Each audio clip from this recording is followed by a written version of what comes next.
Hi, everyone, and welcome to class 4 of our business research class.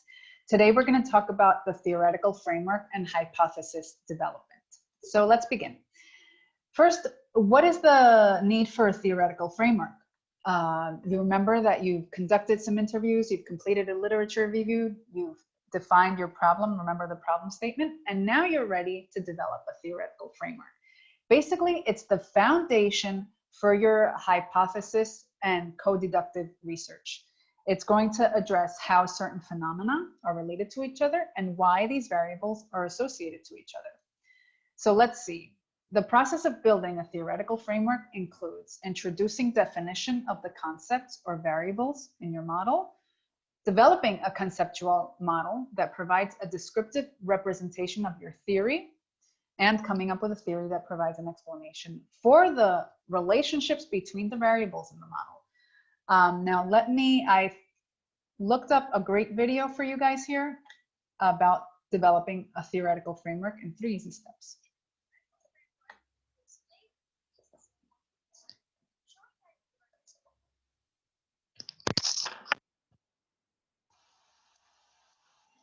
In the theoretical framework, you explain the theories that support your research, showing that your work is grounded in established ideas. Stay tuned to learn how to write one.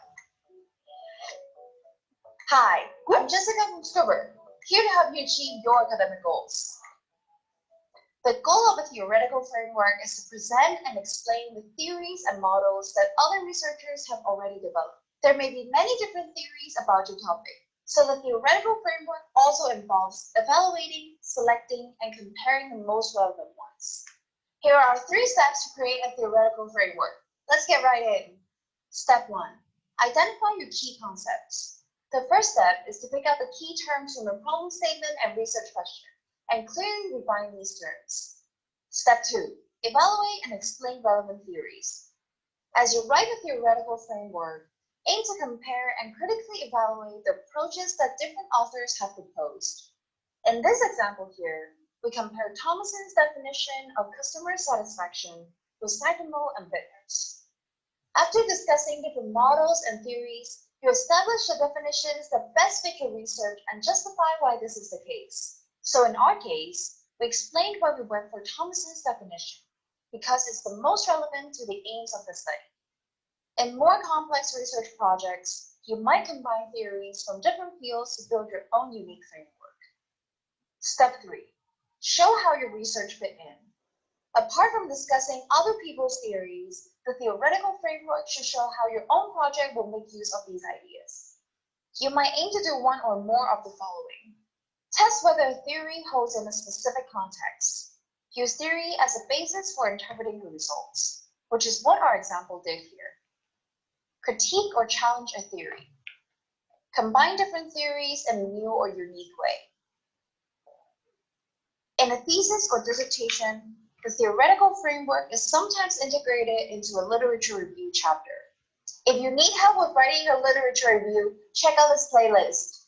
But if your research involves dealing with a lot of complex theories, it's a good idea to include a separate theoretical framework chapter. There are no fixed rules for structuring a theoretical framework. The important thing is to create a clear, logical structure. If you're stuck, try to draw on your research questions, structuring each section around a question or key concept. Watch this playlist next to learn more about writing a dissertation. Thanks for watching, and I'll see you there. Okay, so now we've understood and learned a bit more about building a theoretical framework. Let me just connect this.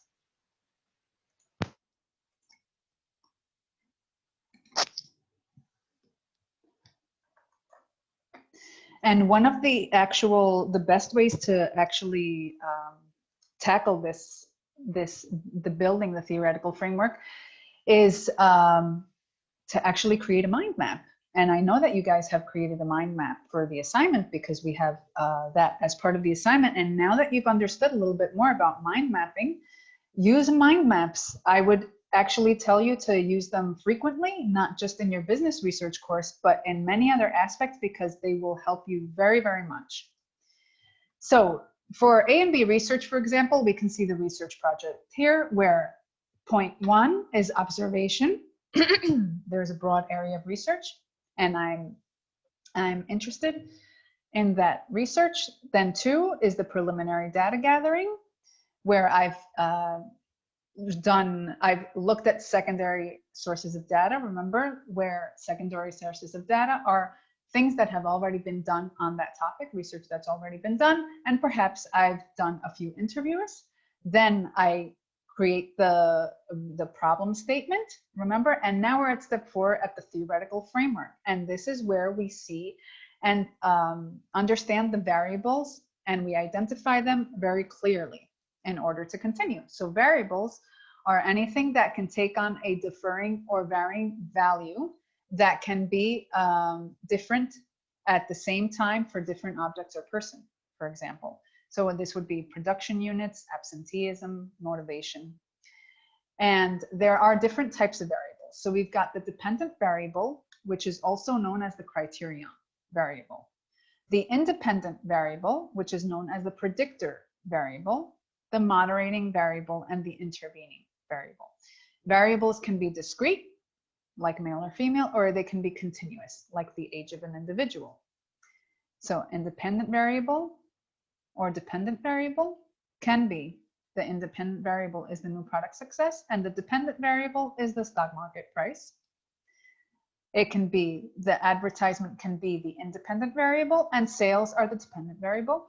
As you can see, because there's a correlation between each, the advertisement will directly influence the volume of sales and tell us if this has been this has been successful in achieving our goal, which is to reach 100K sales, for example. Moderating values are variables that have a conditional effect on the independent variable relationships. And this is a third variable which modifies the original relationship between an independent and dependent relationship. So a third variable is something that can change the relationship between advertising and sales. And the variable that moderates the relationship is also known as moderating variable. So here we can see the independent variable here. We've got the dependent variable, and here in the middle, we've got a moderating variable. Now, what can we see? The availability of reference manuals, how many, the moderating variable is the interest and inclination, and the number of rejects, for example. What else can we see here? For example, I have advertising here, and I have sales here, remember, as we saw in a minute ago. But here, the moderating variable will be the usage of, or being able to see this ad on an iPad, for example. How is this going to impact? Perhaps my advertising has been made specifically to be used on an iPad. How is that going to impact my sales? So that's a moderating variable. And here we can see how this influence of independent variables can affect on dependent variables. So you can see it's a straight line. However, there are other intervening variables that can change it. So there are effects for those that are high in growth needs, and there are effects that are low in growth needs. So intervening variables influence the dependent variable, while moderating variables increase or decrease the influence, as you can see. So if we were seeing the effects of television advertising, as I was just saying, on children's consumption behavior, cognition comes into the way, so it might totally change the dependent variable. Or how about the moderating variable of the parental influence or peer pressure, as they would both increase or decrease the determined variable. For example, the advertising of a pony may impact sales correctly, may have a direct impact on sales. But if I, as a mother, am not allowing my child to see that specific show during which the pony toy advert is being played, then this will directly influence the outcome of sales. So let's see, for example, this exercise.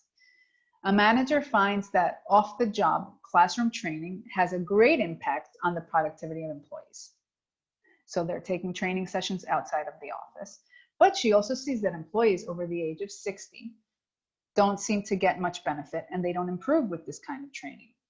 So we're going to research and see what happens here. So we can see the independent variable is training.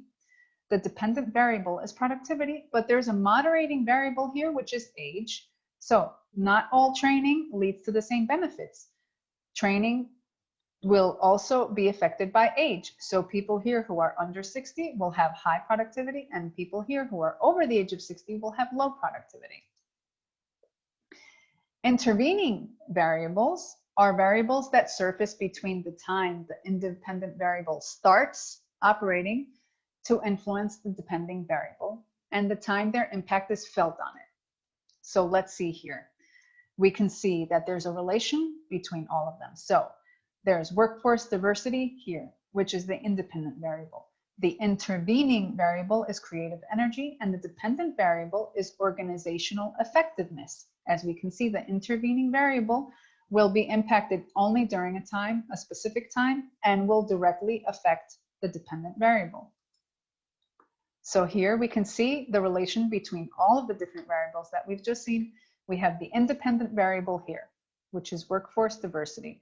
Then managerial expertise is the moderating. Remember, this moderates or changes.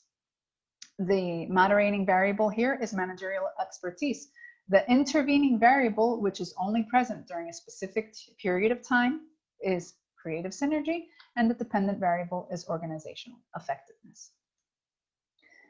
So, as you saw in the video, the theoretical framework is going to be the foundation on which your entire research project is based. So, a good theoretical framework must identify and define these important variables that are relevant to the problem. A theoretical framework has to be logically developed, described, and elaborated with the network of associations among the variables that are relevant so that you can tackle these during your research project. Experience and intuition also can guide us in developing the theoretical framework, which is why it's so necessary for us to be able to develop a good hypothesis, which is the next step. And remember that there is a direct relationship between the literature survey or the literature review and the theoretical framework.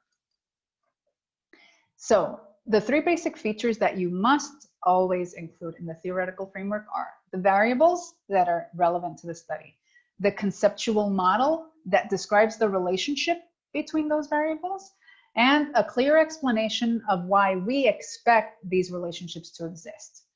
And the arguments can be drawn from the findings that we've seen from previous research.